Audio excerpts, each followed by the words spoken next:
I like to think about from a more of a systems level. What are the root causes? Like what did we do? Why is this output a result of our system underlying? So what's going on here? And there's a couple things you can think about. For example, we know that in the beef industry in North America, a significant percentage of our calf crop is born in the spring, right? Like predominantly born in the spring. And a lot of our placements, and now I'm gonna get into a little bit of a world that I probably shouldn't dive into, but a lot of our placements are fall placements, which weather, climate, and environmental impacts affect the health of cattle, and we can see stress related to that. So that's part of the overall system that we currently have that can lead to some of the issues of this very complex mammalian disease.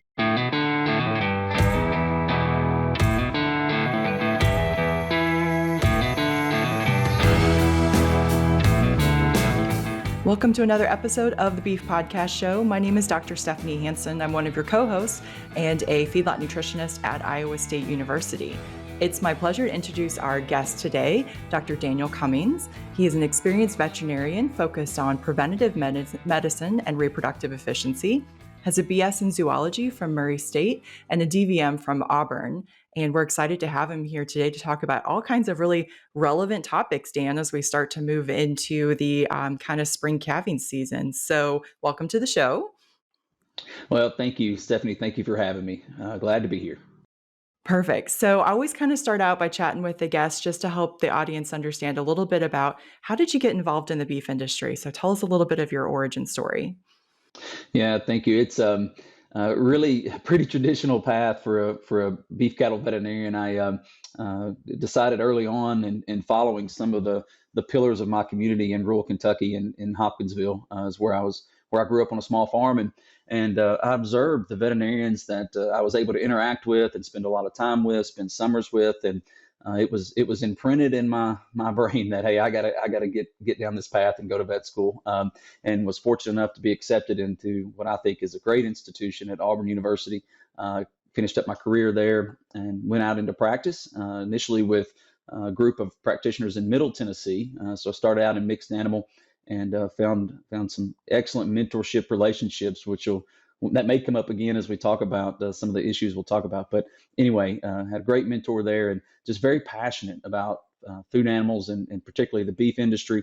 And so that kind of set my path towards beef. And over the last decade, that's been my focus. I've been in a few different roles. I was in a single ambulatory practice. I went out on my own and took a leap of faith and did that for a bit. Then I entered into a cooperative system here in Tennessee and really enjoyed that. Great experience. Learned a lot about kind of the nutrition aspect of things and all the inner workings that go into it. And then for 4 years, I was actually at Beringer Ingelheim as a tech service veterinarian. Great group of PSVs there. Very humbling to be a part of that role. And then now back on the private side, working with a group of practitioners and colleagues at Heritage Vet Partners, and really focusing back, boots on the ground with producers, with clients, and doing some research now too, which is, if you'd asked me 15 years ago, would I ever be involved in really detailed research and statistics, all those things, that would have been a hard no. But now I'm glad to be in this role and trying to come up with practical information that help our producers. We have a time and labor saving product for you. Beef and Dairy Agri-Slat by Healthy Farms is your solution. No more lugging jugs around the barn every month. With Beef and Dairy Agri-Slat, you simply drop the slat through the floor twice a year, and it works to break down solids, reduces crusting and forming. To learn more, visit myhealthyfarms.com. Excellent. And so you're still based in Tennessee then now? I am. Yes, I'm in Madisonville, Tennessee, which is just kind of about an hour south of Knoxville, if anybody's familiar with that region. My wife is a veterinarian as well. She does companion animal practice, and we have 3 kids, which we're blessed to and fortunate enough to raise them on a small farm. We're a cow-calf operation here, and it's the epitome of the rural lifestyle. Excellent. Well, I always say behind every feedlot nutritionist, pointing at myself, and every vet, there's a cow problem, right? So we all have cows at home. That's right. Cows start the process. Cows start the process, and cows will keep you humble, right? Like, Oh boy, every day. And I think we have to approach it as a learning opportunity, because they will very much keep you humble. and all of the challenges that we deal with in cow-calf production. Certainly true. Absolutely. Well, as a professor, one of the biggest challenges that I see our undergraduates face is, of course, we have students who come into animal science who are pre-veterinary medicine majors. And, we spend a lot of time with those students helping them understand the practicalities of what that decision means. And if there are any alternatives, like what, help them discover their passion. Is not the only way to do something with animals if you love animals. But a lot of these kids may not have had the benefit of being raised the way your kids are now, being on a farm and Yeah. knowing how awesome the beef industry is and how, what a great opportunity this is for a lifestyle. So I know this is something that you're really passionate about, and this is going to be the current shortage of rural vets that we're experiencing. That's right. So I'd like to chat with you a little bit about that. Maybe start by telling us a little bit about some of your leadership roles and some of the committees that you're serving on right now with the society. I think that'll help kind of set us up for that. Yeah, certainly a critical topic and issue. So I'm fortunate to serve the veterinary organization. There's several of them out there, but for bovine practitioners, I think one of the staples is the AABP. That's American Association of Bovine Practitioners, and I've served for a couple of years now. I guess going on 3 years as the chair of the membership committee. So that's one role that I serve. I'm also involved in a group called VAST, which is Veterinary Advancement of Systems Thinking, and we like to think deeply about some of these issues as well. And certainly the shortage of rural practitioners or perceived shortages is top of list there. So those are a couple of things that I do in my spare time. And in that membership committee, we really hone down on trying to understand the needs of the membership. That's our focus. That's our mission. What does the membership at ABP need? How is that changing? How could we potentially predict future need? And clearly, the shortage of veterinarians is important to us. And along with colleagues that I can't think enough from multiple institutions, we were able to embark on a qualitative survey to take a little deeper look at that, which I think has been insightful. Okay, so tell us a little bit about the survey. Maybe like who were you targeting for that? What were some of the primary questions you were trying to answer with that survey? Let's start with that. Okay, excellent. So we a couple of years ago we decided that one thing we should do instead of as scientists and veterinarians in particular, and really agriculture in general, producers, farmers, we're very adaptive. We can come up with solutions as needed when we're in the middle of a crisis, and we're really good at that. I think, and grit. A lot of things go into that. But what we decided is, what? Let's pause. Let's be a little more reflective. Let's take a step back and let's really try to understand what the experiences are, what's happening as these recent graduates enter practice. And part of that exercise, I call it the iceberg exercise, but it's really trying to understand the structure, what's underlying, what's going on that's driving this behavior of attrition. And so we went down this journey, if you will, that we wanted to ask recent graduates. So those, and we define that by less than 8 years in practice. So they had entered private practice and were maybe in the middle of a situation or in food animal practice, and we wanted to ask certain questions, like, for example, what gets you up every day to keep you in private practice? Like, why are you still in beef practice? Why is that important to your dairy practice? It wasn't specific to beef. Some other questions we asked, well, what considerations might you have for leaving rural practice? Because one thing we found in studying the AABP membership is that there's roughly a 50% attrition rate in membership the first 5 to 10 years. And the primary reason cited for that is leaving bovine practice and going to companion animal practice. So if you think about that, we need to know what's going on there. Why isn't that first 5 to 10 years? Why are veterinarians leaving bovine practice? So that was one thing. And we started looking at other data too. For example, AVMA, which is our veterinary organization, kind of the big umbrella organization. What we found is in the last 10 years or so, there's been about a 25% increase in veterinarians going into private practice, which includes companion animal, equine, all aspects of private practice. But guess what? At the same time, there's been about a 15% decrease in those going into food animal practice or predominantly food animal roles. So why, despite the increase in overall practitioners, is there a decrease in food animals? So we started asking those questions, and we felt like one way for us to better understand that is with in-depth interviews, focus groups, to try to ascertain some of the reasons why one considers leaving, why they're staying, really a powerful group. And I'm in the South, we like to hug. We're big huggers down here. And so I remember I was sitting through some of those focus groups, and I'm like, gosh, this is pretty emotional. I just want to get up and hug everybody, but I had to keep my seat. I couldn't do it. But anyway, it was great. It's great, and I really Yeah, appreciate those that were willing to participate. Right? It takes a lot of courage to have some conversations that we did. absolutely. Yeah. I can just see you like sitting on your hands to not get up and hug everybody when they're like, wow, man, this is a hard job. This is a hard job. It's a hard job, hard lifestyle. It takes a lot of things to get to where they are. But anyway, so I could, Yeah. if we want to talk about those results and kind of what we found. Totally. So I was going to ask, you're more familiar with the data, obviously, than I am. Um, I'm actually really curious to know what gets them out of bed in the morning. Like, Yeah. so my graduate students and I were reading Grit right now by Angela Duckworth. And, her equation for grit is passion and perseverance. So if you're passionate about something, Amen. it doesn't feel like you have to have as much grit to get through it because you want to know you're passionate about Yeah. it. And the maybe flip or the balance to that is perseverance, where you're like, gosh dang it, I am just going to make this happen, right? And we got a lot of grittiness in the beef industry, as you say correctly. So what gets them out of bed in the morning? Well, timing is everything. So I'm in the middle of Grit as well. It's currently in my audiobook. I'm listening through it. I listened. I had to travel a little bit yesterday, and I was listening to the Beast story, like for West Point, and that Grit rubric is correlated with like how successful they are surviving Beast. And anyway, that's awesome that you are going through that as well. And it's exactly that, Stephanie. So what was crazy when we asked that question? All right, what's sustaining you, like what's keeping you in bovine practice? The number one answer to the question was we're passionate about it. It fulfills us. We love agriculture, which to your point is part of the formula for grit. That's what keeps us going. And that was it. Like that was, I was expecting more answers, but the theme that emerged, we did, of course, the thematic analysis, and it was all anonymous. The primary theme was they're passionate about agriculture, and that's common ground that I think we in the beef industry can build on. Like we all have that shared vision of passion for agriculture.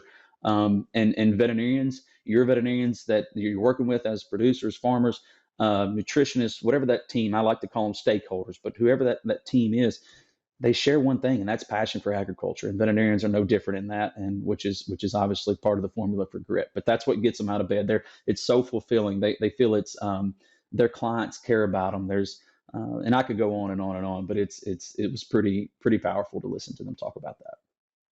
So before we talk about your other piece of data, which is more about basically why people are leaving, especially why they're going to companion animal, Yeah, although I can probably guess the two main reasons, but I'll let you tell us the yeah. actual data. How do we fix it? How do we build passion in the next generation, Dan, that hasn't had the benefit of growing up in the beef industry, right? Or even Yeah. if they did, they might have been like, man, I saw my parents just that was hard. And there might be an easier way for me to still be a vet and not have to do that, and I can just be involved in the beef industry peripherally or in a different way. So, how do we build that passion? You know what? I don't think we're going to be able to answer that on this podcast. It's a fair question, such an important question, and I love that we're kind of jumping up a little. So how do we fuel that?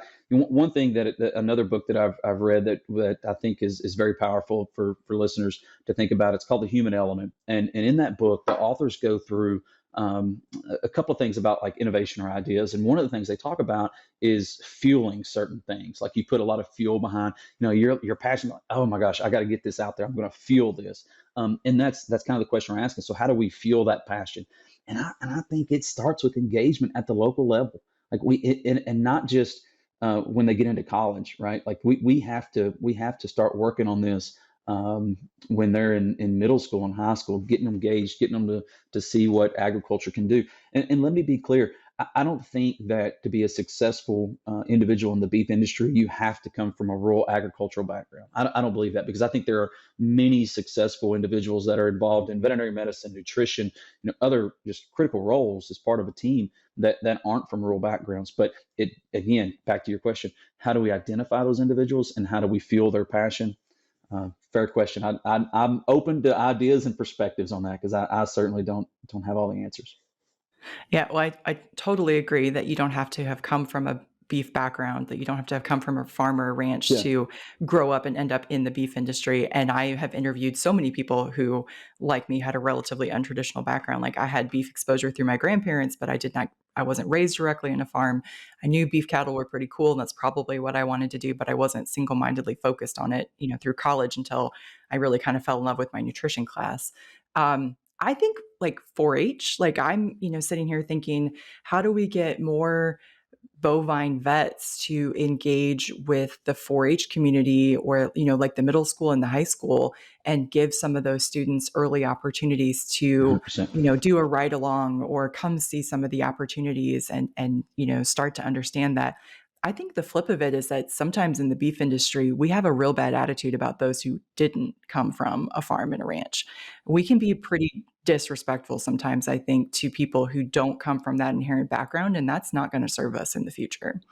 No, Stephanie's not. And sometimes we certainly are, we're our own worst advocates, when we look at those things. And I remind myself and my wife and practitioners that I engage with that, hey, that 10-year-old boy or girl that comes in your practice with their parent or is on that call, they may be the next veterinarian. What impression do you want to leave? What impression do you think is important for them to have about what you do as a veterinarian and in your career? And not just veterinarians, but veterinary technicians. I mean, they are an important role in all this as well. Mhm. So anyway, I think you're spot on. I think that's an aspect of it in getting them engaged at a very early age. Yeah, I love that. I think that's a good thought. Okay, so tell us a little bit more about your survey data. What were some of the kind of maybe some of the most impactful findings that you think you found from there? Yeah, so that was the positive piece of it. Like we have common ground in our passion, right? Like we're all passionate about agriculture. Um, the flip side of that question, the reciprocal part was, all right, so what reasons might you consider leaving bovine practice? And quite frankly, some of the practitioners that were in the room at these conferences or these focus groups had left bovine practice, so they had a real perspective of that. And there's several themes that emerged, and it was actually quite surprising, some of the answers. Some are not surprising. So health preservation, that was one. So I'm an advocate for all involved in the beef industry. Take care of your veterinarians. Take care of your not just your veterinarians, but your staff, those who are your caretakers. Like we sometimes, I think, fail to train on that enough from a safety aspect. But health preservation was a key theme. Another one was mentorship. Boy, that was critical. And the lack of mentorship might lead to someone leaving a certain practice or bovine practice in general. And sometimes I think we consider that it's all on the mentor, and that's not true. The mentee, so the individual seeking that relationship, has to have at least some sort of expectations. And I encourage anyone that's looking to enter that mentorship relationship, set some expectations. Like what do you need? What do you think you might be interested in? How can we help with that? It's certainly not one-sided. It takes a tremendous amount of dialogue, which is a two-way street. We gotta have a two-way street here, and accessibility is a part of it too. But mentorship was a key. Let's talk a little bit about mentorship, because Yeah. I'm super passionate about mentorship. That's my other podcast, is on graduate student mentoring. Okay. So I'm a young vet that's just graduated not too long ago. I'm passionate about the beef industry. I've already checked the first box, right? Like I'm keen to be here. How do I find a mentor? Mm. Yeah, it's excellent. And so when you're entering into the field, right? Like so and it's so that fourth year is so stressful. You're in clinics, you're taking NAVLE, which is our board certification. You're doing all these things, and now you got to think, oh, now I need to find a job, right? I need to look at it. Part of that evaluation should really be around mentorship as what that looks like, and that's specific within your practice, maybe, right? So like asking questions, trying to set expectations of what you would need going into practice from your supervisor, from your boss, and the other thing that you might seek out is it doesn't have to always be that defined traditional, you have a mentee who's younger, a little bit inexperienced, and you have a mentor who has more experience, maybe something like that. It's not always that traditional relationship. I think if we do some lateral thinking from the human medicine side, there's some peer-to-peer opportunity here too. And that's where, maybe a classmate is entering a similar practice, or maybe regionally, another practice or another entity has hired a new graduate, and can we facilitate that? Because there's just some things that you really don't want to talk about to your boss, right? Like you want to share experiences. You need an avenue, a conduit for that. So peer-to-peer mentorship, I think, is relevant in that. And then the other thing I would tell you is more organization, or I guess more organized mentorship structure. So, for example, the AABP has a mentorship program where you submit an application, tell us your expectations, tell us what you need, and then we match you with mentors who are vetted as well. And so that's a pretty neat program, and we're revamping that. We're seeing some traction there. So I think there's multiple avenues. The key is spend time thinking about it. Spend time thinking about what you need. Communicate what your needs are. That's my perspective. But I'm glad to hear you're passionate about it as well, because it's just critical for success. Yeah, I really like the lateral suggestion. So I do that with my students too. Like I'll assign like a peer mentor kind of thing. But I think that that was one of the things that was so helpful when I was first starting on faculty, was having a Hmm. good friend who was relatively at the same point in their career, and we could get on the phone and we could complain about things, but we always have this rule that at the end of the phone conversation there has to be a suggestion or a plan to move forward, right? Like you can't That's just sit and excellent. spin on it, right? But it was they would be like, "Oh my God, I had that last week," right? Like, and this is the same thing. Or then a year later, when she would run into that, she would be like, "I already knew how to handle it because Steph and I had talked about it." So I love the peer mentor thing. I think that's a great idea. Yeah, absolutely. And what we found is that, and this is part of my story, but what we found is that certain new graduates who entered a practice that maybe had hired another veterinarian, let's say the year before, so there was another graduate in that practice that was just a year older. That was part of their success. They said, "Hey, they could guide me on things, issues they had already seen, or just hear me out." And I had that experience. There was the practice I entered. It was multi-doctor practice right out of school, and they had hired a veterinarian the year before me and a veterinarian the year before that. So I had a great support system within the practice itself for that peer-to-peer type relationship.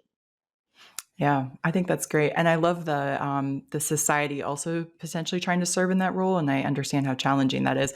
But with things like Zoom and stuff like that now, like I have former students that I'll just have virtual coffee with once a month, where Yeah. sometimes we're talking about science, sometimes we're just talking about what's going on, sometimes they just need an ear, a familiar ear to talk to that, like you said, is not their boss. So I love it. That's right. Well, and that's a great point too, because one of the other themes that emerged was, for a lot of folks. So you're in a system in veterinary school where you have a tremendous network, right? I mean, you're with your client, you're with your peers every day. You have a great support system. Well, guess what? Then now you transition into a rural area, which sometimes can feel a bit isolating. To go from that support system network to an isolated area, and that's where society, the community of a rural area becomes so important. We had some of them tell us that, hey, my neighbor who happened to be a 65-year-old farmer became my best friend and was able to guide me through some of the challenges that I faced. So I want to just say we're in this together, the beef industry as a whole, and in rural communities where sometimes it might feel isolating for those entering those communities. Support them, talk to them, ask them how they're doing, engage, because it's there's nothing more fulfilling than having those type of conversations. So you're right on the society piece to this, and the other part of the isolation was, oftentimes your spouse has to find a role in that area as well, and so that can be a challenge, finding a career for your spouse in rural areas. So the more that a practice can help facilitate that community uh, backing to find other roles, housing, et cetera, all that's so important, not just for veterinarians, but for anyone entering into our segment of the industry in rural areas. Awesome. Okay, so we talked about some safety concerns, talked about mentorship, feeling like there's a part of the community and being able to find a place in that community. What other critical findings did you have in this survey? Yeah, so those were kind of the big three. I think culture was an aspect of it, communication, and realizing that, hey, sometimes there are generational gaps, and particularly around communication. I always joke, I like to just talk on the phone. I would rather. I'm not a big texter or emailer. Let's just pick up the phone and have a conversation. But a lot of recent graduates, they would rather text and email than have any conversations. And I presented at the Academy of Veterinary Consultants last year this topic, and it was very relevant to the academy. And I had a veterinarian come up to me afterwards, and he said, "Hey, I think you're onto something with this communication bit." I said, "Well, tell me more. What did you experience?" He said, "Well, I hired a new graduate, And I had tried to call her, and we were just not communicating well, wasn't going well. And so I reached out to another colleague. I said, "What am I doing wrong here?" And he said, "Well, hey, just text her." And within 5 minutes, had a response. And so it once they started that avenue of communication, but what could have prevented that is have some dialogue up front. Hey, how do you prefer to be communicated? What are the boundaries there? So that was all part of it. The last big piece, I didn't even answer your question yet, but the last big piece, work-life balance, right? That was the last big one, and it really revolved around emergency duties. Time on call, that was a significant piece of it. And it brings up thoughts about work-life balance, and this is for the ag industry as a whole. This is for the beef segment. It's not specific to veterinarians. I mean, we're passionate about it, so we pour every ounce of what we have into it. But it is a reminder that, hey, we do need to have some balance. And I've kind of gotten away from the term balance because I think it sets the wrong expectations. I think it's more about integration. How do I integrate my work life with my personal needs? But anyway, not apart from solutions, work-life balance was a real concern. And I don't want to admit this because it's real and it's important, particularly when you look at the trends in veterinary medicine. So about roughly 75 to 80% of our graduates from veterinary school now are female. And of course, that's going to change perspective. It's going to change needs. It's just a way of life. And one of the things that we found is there are some gender inequities that are present and real in veterinary medicine, and we need to talk about those, and we need to address those. We need to identify solutions, predominantly revolved around the lack of policy for maternity leave, and some things like that. So those came out in our study. By the way, if anyone's interested in this, we can get them a copy, I guess, or for the bovine veterinarians out there, it is available and published in Bovine Practitioner, which is an open access journal. So that all this information I'm talking about is available publicly. Perfect. No, I think that's really good. I have a friend who calls it work-life sustainability, and I Oh, it's think great. Yeah. it's a great term, right? Because she's like, there are times when there's more work than life, and there are times when there should be more life than work. But it's probably not the same every day. It's definitely not the same every day. And, when the cows are out, the cows are out. Like, it's not like you can be like, I'm just not feeling it right now. I'm just going to leave them there till tomorrow when I'm back on the clock, That's right. And That's right. like I tell students and, these pre-vet students, I'm like, look, Bessie is going to calve at 2 a.m. She is never going to calve at 4 p.m. on a Thursday when it's sunny out in February. That's not how it works. It's 2 a.m. during the middle of a snowstorm in Iowa, I'm sure. 100%. Yeah. No, that's exactly right. I love that term, work-life sustainability. I love the way that implies that it's finding the right balance that is truly sustainable. And I've heard a couple of analogies. So if you imagine like a tennis ball, which of course when you toss up will bounce, it's not going to break, versus a glass ball. You think about like what are the critical priorities that are the glass balls that if I drop them, they're going to break in my life. Like that's kind of the way to think about it. But what are the tennis balls that if I drop the ball on that, it's going to bounce up. It's going to be okay. And I like to think about it that way. So whether it's a family function or faith, being attended, whatever it is, what are the ones that I just cannot drop? It's so important to me, versus what are the ones that and admittedly we're going to drop a few that break every now and then. It's not going to be perfect, but I think it's a good analogy and a good way to put it. Yeah, I like that. I think, one of the critical challenges is because we face a shortage of these bovine veterinarians, rural bovine veterinarians, by default, we're shorthanded, right? So it Mm-hmm. means that there aren't as many people to cover the emergency shifts. There aren't as many people to cover when somebody wants to be gone on leave, whatever type of leave that is, from vacation to maternity leave or paternal leave. Like that's going to be one of the challenges that we face. So I think, how do we think about having additional support? Can there be the clinic from the next county over that can help cover some, like when somebody's gone? Or, I know you said that you're interested in, so that, what was it, VAST, the systems thinking? Mm-hmm. That Mm-hmm. was pretty cool. Tell us a little bit more about that. Yeah, absolutely. So VAST is a group. It's now more of a formal group. We just had our meeting a couple of weeks ago, and it stands for Veterinary Advancement of Systems Thinking.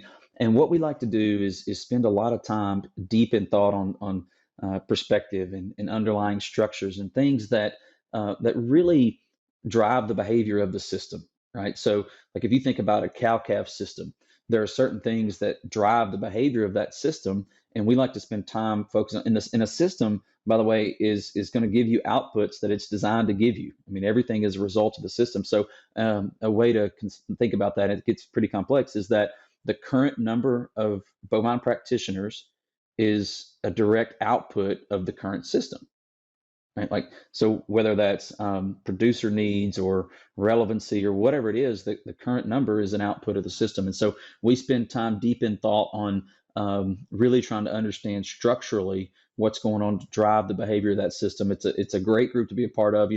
I go in, I just try to stand really close to a lot of the folks in there and just hope some of it sinks in, because it's really awesome. We've had some breakthroughs in the literature here recently. Matter of fact, they published in Vet Clinics of North America, which is one of the kind of the predominant journals that food animal veterinarians use, and they actually published a systems approach to the beef industry, a systems perspective in beef practice. And so really, really awesome to get that into the literature and see some of the perspectives. And we do a lot of modeling, right? Like causal loop diagrams and all of these fun models that are really cool to play with. And anyway, it's a humbling to be a part of that group and be able to contribute. It kind of reminds me of, I think it would be James Clear. He wrote Atomic Habits, and he's got a comment in there that's basically like, we don't rise to the level of our goals, we fall to the level of our systems. That's And it. the point is that if your system is going to give you exactly the output that you have designed that system for. If you That's don't right. have anything in place to support working out at the end of the day, your system is going to mean on a day when you're tired, you're like, I'm not working out today because there was nothing that defaulted me to work out.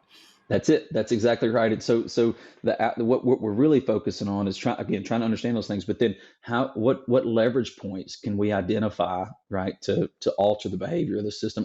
And then not only that, a big thing that we think about, and this is one of the major challenges with this topic of shortage of rural veterinarians, are the unintended consequences of some of the interventions that we have. And the fact is that some of the outcomes, some of the consequences, if you will, are so delayed over time. Like we might put an intervention, for example, like we say, okay, let's increase the class size at our veterinary schools, and we're going to expect that to take care of this real short. Well, over time, we don't know that answer for multiple years, maybe decades. And there's a lot of unintended consequences of that, such as maybe we're driving more veterinarians to companion animal with these output. I don't know. But it's a major delay factor. And so as much time as we spend on finding those leverage points, those interventions, we spend 2x on what are the unintended consequences of those actions. Those are so important to think about. Yeah, sounds like you need to work on your crystal ball reading. Maybe.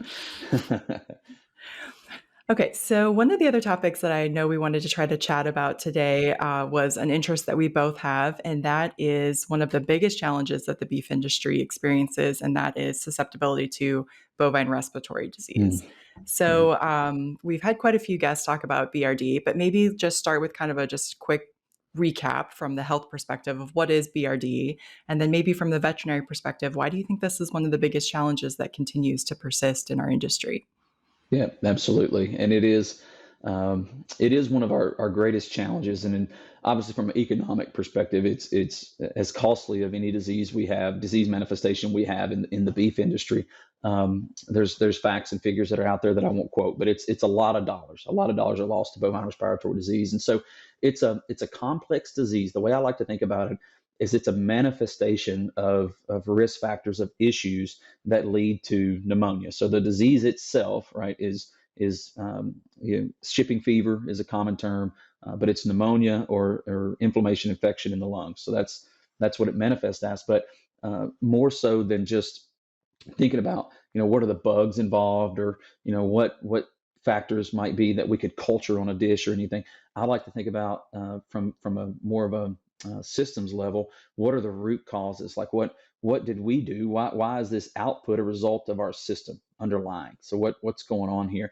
And there's a couple things you can think about. For example, we know that in the beef industry in North America, a significant percentage of our calf crop is born in the spring, right? Like predominantly born in the spring. And a lot of our placements, and now I'm gonna get into a little bit of a world that I probably shouldn't dive into, but a lot of our placements are fall placements, which weather, climate, and environmental impacts affect the health of cattle, and we can see stress related to that. So that's part of the overall system that we currently have that can lead to some of the issues of this very complex mammalian disease. And so I think one of the things that we look at from a systems perspective is, okay, what are those variables? What are those risk factors? For example, dehydration or stress or castration could even be one of those. But then how do I actively address those root causes? For example, if we want to address castration in high risk cattle, why are we getting so many bulls in? Can we take care of that a little bit downstream? Of course we can, but all right, so now why aren't we taking care? All kinds of things, right? Just to keep funneling into. But it's something that we certainly know is important to our industry. And then as we plug the consumer in here, and I like to think about from the people perspective, beef is a magnificent protein. It's clearly my favorite. I love the beef side of things. But as we think about the consumer and some of these things that are becoming very important to them, such as where their beef is coming from, or really trying to understand, COVID probably drove a little bit of that. You may have talked about some of those things on the podcast, but I think what's important for us to be cognizant of is our antimicrobial usage, particularly as it relates to bovine respiratory disease, and that judicious use of antimicrobials is very important from a One Health perspective. Yeah, I'm a firm believer in the judicious use, but being damn careful that we don't lose the ability to have antibiotics, Oh because goodness, I hate when people are like, "Oh, I don't use that." And it's like, "Okay, cool. It's great. That animal is now suffering because you didn't choose to treat them," right? So I think absolutely. that's an important balance to that conversation. So I love this idea of systems. I'm super keen on how things like stress, so whether that be transit stress, weaning stress, heat stress, cold stress, how do those impact micronutrient requirements? That's my area of Yeah. interest. So tell us a little bit more about how do you work with your producers to say, I mean, so like the castration might be an idea of like, we need to do either banding at birth, or we need to, cut earlier so that we're not weaning at the same time that we're also thinking about castrating. What are some other examples of kind of this systems approach to trying to get a handle on BRD? Yeah, yeah, I think it's excellent. And I'm glad to hear you're thinking about that from the micronutrient level. That's all of those are important. Nutrition. I mean, we could spend days on talking about the importance of nutrition, trace mineral levels, but as important, energy, protein, all of those things. And so for another example would be, a lot of our country has gone through drought, right? The last few years, and so what does that do to the cows' ability to not just maintain pregnancy, but peak lactation and all of those things. And then how does that impact the growth and the immune system of that offspring, that calf, which eventually gets upstream into a stock or backgrounding system or a feedlot system. And maybe we're behind the eight ball from a systems perspective because of potential drought. And so that's one way to think about it. And so I work with my clients, and oftentimes we have these conversations about the systems perspective, but some of it's out of our control. At least we think it's out of our control, and so we have to focus on the product we have at hand and what's available. And really, we start getting to a lot of people conversations around caretakers, and what can we do to be at our very best every day. Because I think sometimes we do focus quite a bit on disease. That's obviously what bovine respiratory disease is. But what about the health part of it? What about that normal animal that's thriving? How can we promote that in our systems? This thought of well-being, I think, is so important to spend time on as well. And I'm thankful that others are thinking about those too. And we have a myriad of animal health technologies that are so important to us, particularly in stock and feedlot, cow-calf too, all very important to us. And I'm thankful to the manufacturers who produce those products for us. The vaccines that implemented at the right time, prior to stress, prior to arrival to that feedlot or that backgrounding, are so important in preventing some of these things. And so really got to think through those protocols and challenging some of the current dogma. So I did my graduate work in Raleigh at North Carolina State. So it's been a hot second since I've been down in the southeast cow country. But my recollection is that there's a lot of producers with relatively small cow numbers. So Hmm. often 25 to 40 cow kind of herd sort of things. A lot of times those producers were well, they all have a job off the farm because that's not enough to sustain. But a lot of times those producers were, pulling pot loads of calves together to go to the sale barn. So you're co-mingling from the get-go. Sometimes there may or may not have been like chutes or other working facilities to be able to facilitate the ability to do Hmm. some vaccines earlier or things like that. Is that one of the challenges that you face down there in Tennessee, or is that something that's continuing to improve? Undoubtedly, it is certainly one of the challenges. And if you look at NOMS data, which is a lot of folks reference NOMS data, that's the National Animal Health Monitoring Surveys from 2017. We find a lot of that of what you're talking about, particularly in the East. And not only that, the likelihood in the East of a small cow-calf producer working with a veterinarian is about 50-50. I mean, just give or take. And the larger farms tend to work with veterinarians. The smaller farms don't, and we do. We have a lot of farms that are the same herd size as me, 25 to 30 cows, and it does. So how much time and availability they have to and infrastructure to be able to do some of these practices, such as castration or banding, vaccination, deworming, mineral, all of that funnels upstream into our ability to address bovine respiratory disease. And so, commingling, you mentioned that term. That's a major factor. That's the daycare effect. And one of the things that I do with my stocker producers that I work with, which is predominantly what my practice is, we focus a lot of time on long-term fixes, long-term solutions around pinning strategies and pin density, trying to do everything we can to I call it biocontainment, but to contain disease and not let it spread through our system. And we focus a lot of energy and effort on that. We develop app sheets for pinning strategies. We have really another focus is records.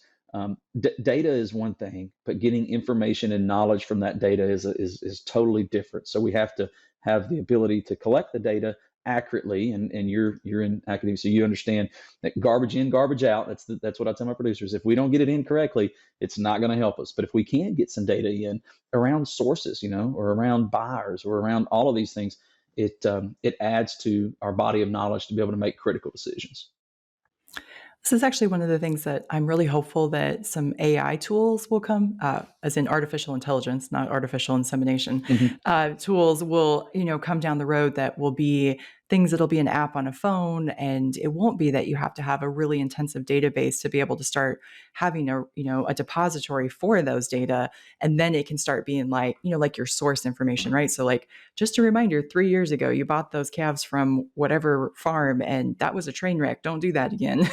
Or like, Absolutely. you've bought these calves from this ranch 2 years in a row and they're doing really, really great. Like, maybe you should talk to that producer and be like, hey, anybody else who's doing the same practices as you? Like, I'm really enjoying feeding your cattle or whatever it is. So I'm excited about some of the things that AI might do to help kind of equilibrate or like make things more equal for the opportunity from the little producer to the big.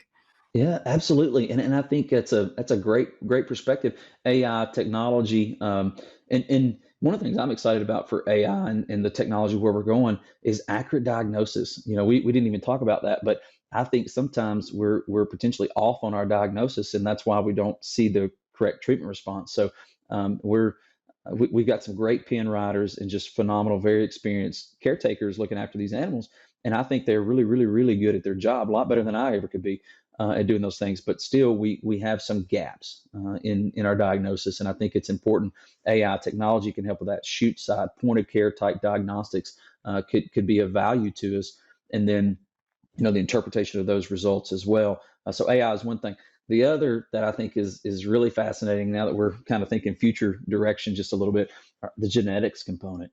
Oh my goodness, we know that genetics can play a role into resilience with bovine respiratory disease, not just bovine respiratory disease, but parasitism too is another factor there. And so I think it's going to be really interesting to see where we go from a genetic standpoint, because I'll quote Dr. Christine Navarre here. She's one of my favorites at LSU, and she says, sometimes if you think about it, we've selected for animals that thrive in our current systems, which is under the use of dewormers or under use of some of these products. And so now, can we kind of rethink the paradigm, shift the paradigm to where we can start to use genetics to our advantage?